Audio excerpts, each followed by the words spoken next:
আসসালামু আলাইকুম প্রিয় ফুটবল ফ্যান্স।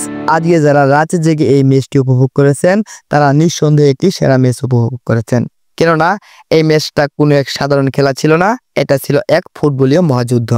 বন্ধুরা, বলছি স্পেন এবং ফ্রান্সের গল্প। দুই সখীর মুখোমুখি এক আগুন ছোঁয়া রাত। সেখানে কারো তরোয়ার ছিল না, ছিল বুদ্ধি, গতি আর নিখুঁত পরিকল্পনা। সেখানে রক্ত ঝরনি, কিন্তু হৃদয়ের রং লাল হয়ে উঠেছিল গুলের উত্তাপে। ম্যাচের শুরুতেই রাজ করেছিল ফ্রান্সের এমবাপ্পেরা। নিজের পায়ে বল রেখে খেলার টেম্পো ধরে রাখার চেষ্টা চালান তারা। প্রতিপক্ষ স্পেনকে যেন কোনো পাত্তা দিচ্ছিল না এই ফ্রান্স, কিন্তু একটু পরেই গর্জে ওঠে স্পেনও। মাঠ জুড়ে তাদের আধিপত্য, পাসিং, প্রেসিং এবং পজিশনিং সবখানে তারা যেন লিখে চলেছিল এক নতুন কবিতা।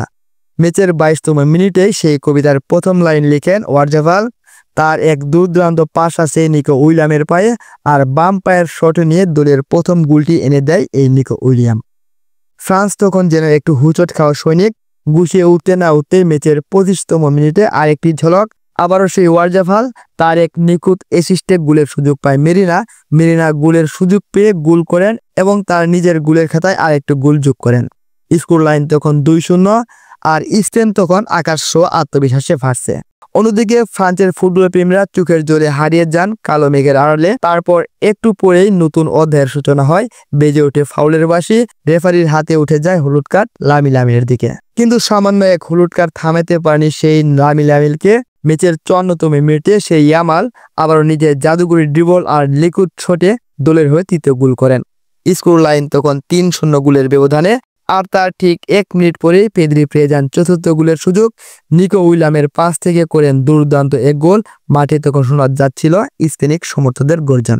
অন্যদিকে ফরাসি সেনাপতি এমবাপ্পে সে চুপ করে বসে থাকেনি। ম্যাচের 59তম মিনিটে তার দল পেনাল্টি পেলে সেই সুযোগে গোল করে সেরা পেনাল্টি ট্র্যাকার হিসাবে নিজেকে মেলে ধরেন বিশ্ববুকে। অন্যদিকে স্পেনও থেমে থাকেনি। পড়ুয়ের ক্রস থেকে ইয়ামাল গোল করেন এবং দলকে 5-1 গোলে এগিয়ে নেন। ম্যাচের 79তম মিনিটে এমবাপ্পের 31 থেকে 4কে গোল করে 5-2 ব্যবধানে কিছুটা স্বস্তি ফেরান দলের। তারপর ভিভিয়ান দুর্দান্ত এক শটে গোল করেন, দলকে এগিয়ে নিয়ে যায়। স্কোর বোর্ড হয় 4-3। মাঠে তখন টান উত্তেজনা, সবাই অবাক দৃষ্টিতে তাকিয়ে। 89তম মিনিটে ফ্রান্স ফ্রি কিক পেলেও গোলের সুযোগ মিস করে ডাম্বেলে। লাস্ট টাইমে হাওয়ায় বল ফাঁসিয়ে দিলেন চেরকি। মায়ামি জাম্প করে মাথা ছুঁয়ে দেন বলের সাথে এবং বল জড়ালেন জালে। সেই সাথে ফ্রান্স 4 স্পেন 5। রেফারি শেষ বাঁশি ফু দেন।